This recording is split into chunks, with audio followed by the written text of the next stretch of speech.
Good afternoon, everybody, and welcome to a video of a topic, debates, etc. So now I need to talk about the elephant in the room here. This is something I need to get off my chest, and I want to put a lot of effort to this. So bear with me on this right here.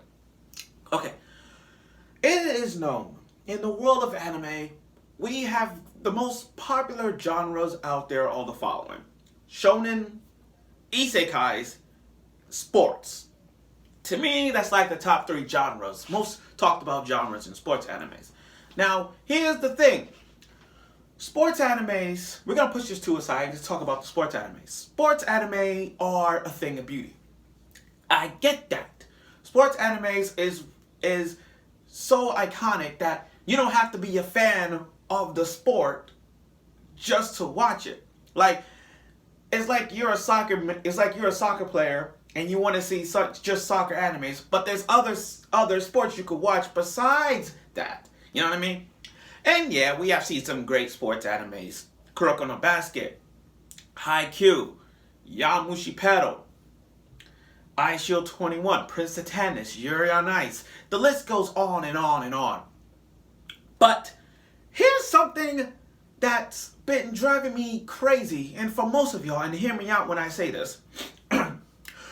Why the hell do we not have any female sports anime? Well, not much, but come on. Why do we have enough female sports animes? I want to know why. It's been bugging me for a while now, and I'm like, why are we not getting enough female sports animes?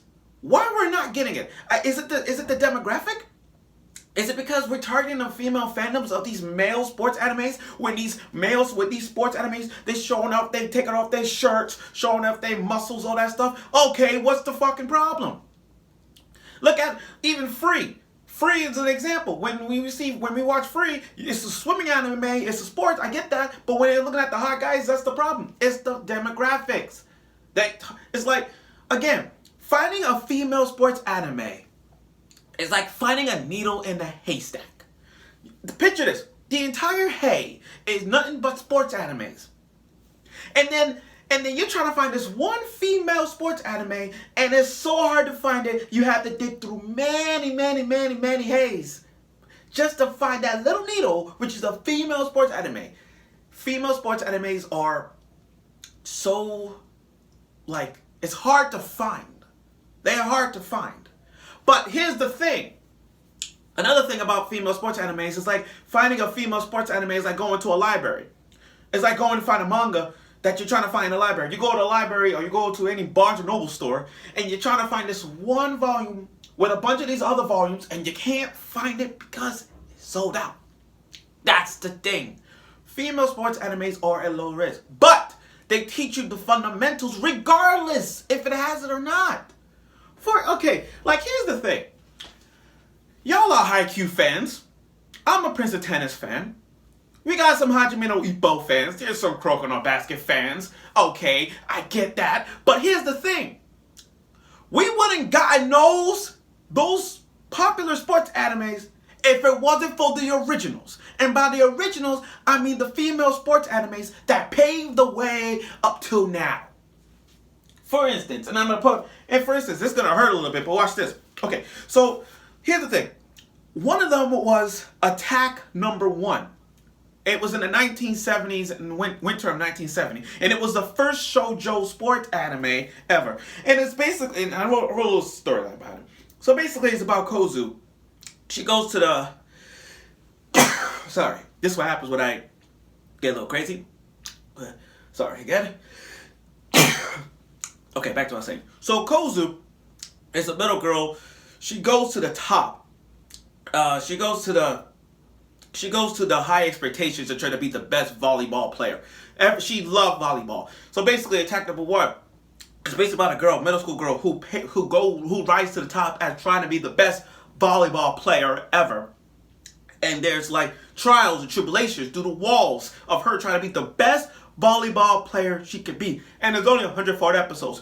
Mind you, the sport is volleyball. And I asked myself this. Okay, so Haikyuu. Okay, Haikyuu's a volleyball. Okay. We understand that. But why people not watching this show? Oh, because it's the 1970s. People don't know that. I understand that. I understand. We were born like in the 90s, the early 2000s. I get that. But if you go back to the archives of volleyball sports animes, you're going to find Attack Number 1. And if it wasn't for Haikyuu, I'm just saying, Attack Number 1 made it possible for the female sports anime and volleyball, then Haikyuu. But my point is, all you Haikyuu fans saying that Haikyuu is the most popular anime of all time, rest assured you, if it wasn't for this show, you know your Haikyuu wouldn't exist. Sorry, I'm kind of letting out a few things because it doesn't make any sense not to see women in the sports anime. We gotta revolutionize the landscape of women in sports animes. A revolution going on. Trying to prove that women can do what men can do. That's what I'm saying.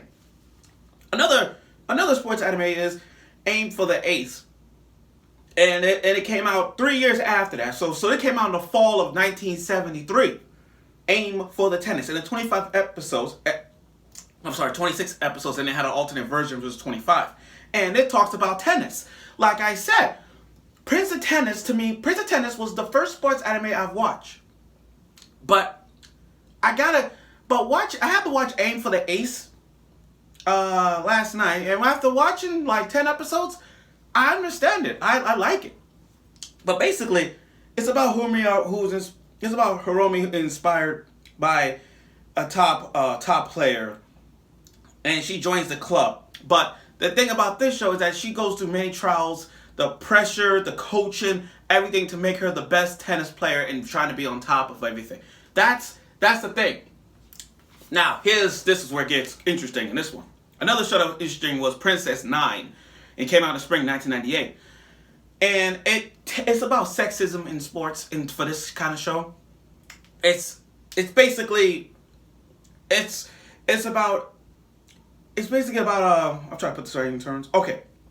So basically the principal decides to put an all-girls team against the men to compete in the Olympics.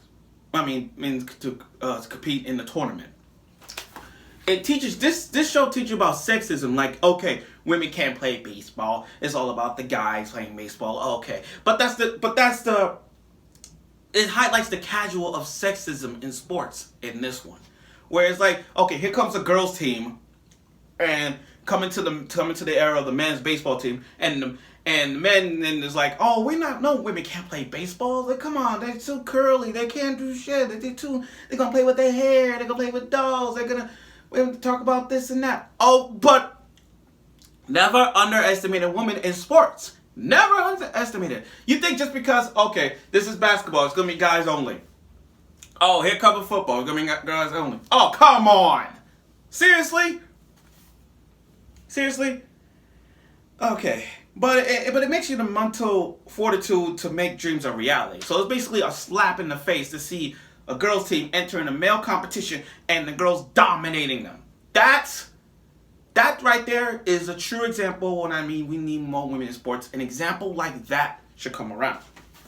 Now, here's the thing. How about this other show? Yaoyara, that came out in the fall of 1989. Had 124 episodes, and it teaches you about judo.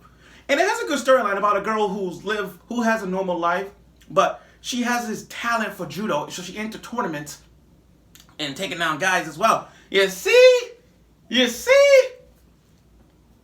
And what about this figure skating anime? Like, think about it. We would have had revolutionize if it wasn't for this other show.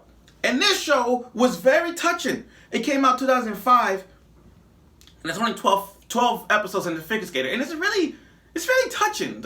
I've read the synopsis of it. It's about a girl who was training to go into the Olympics in Canada, but after one incident, she fell on her ice and got a concussion. After that, at the same time, Pete was at the same time, this other guy who died of a burning blaze. Long story short, the girl went back to Tokyo, and the guy who can't go to heaven because he had to pay for his sins, pay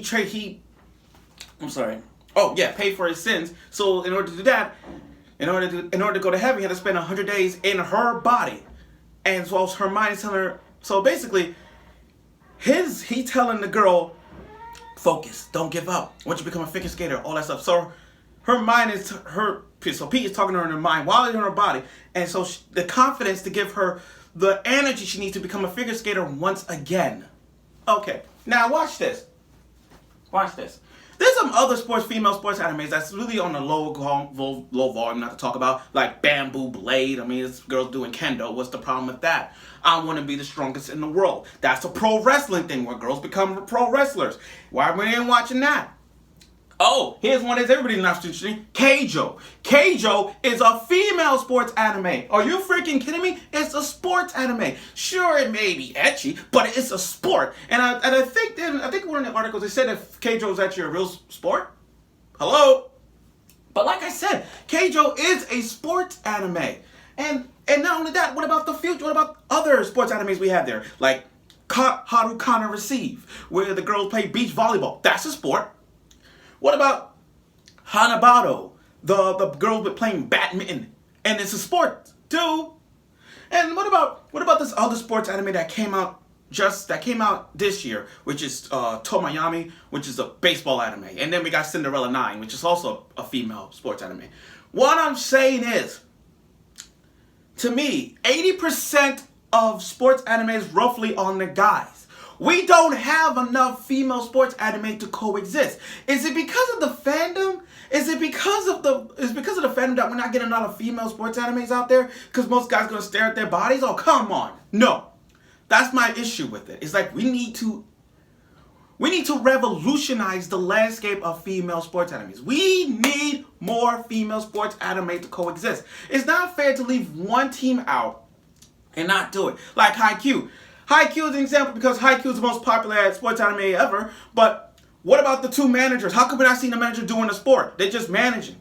It's like every male sports anime, we see females being the managers, but we want to see them do more. We want to see them in tournaments. We want to see them in a sport, for God's sake. That's my freaking problem also with That's my freaking problem. We need more female sports animes to see more and more development, to see other females rise to the top of the occasion and learn something. You learn about what they have to go through to get to what they need to be. That's the thing. That's it. But like I said, we need more female sports animes because it needs more generation, need more landscape. If Coconut Basket got a basketball anime, we need a female basketball anime, which we do. But like I said, we need more female sports animes. Don't get me wrong, we got some good ones, like I mentioned. And don't get me wrong, sports animes are good. But like I said, we need more female sports animes to revolutionize the future of sports animes. That's what we need. So that's it. So thank you again. Any debatable questions, topics, recommendations, I'm willing to do it. But right now, I really have to say this because it's one of those times. So thank you for watching my video, and any ideas, I'll come up with it.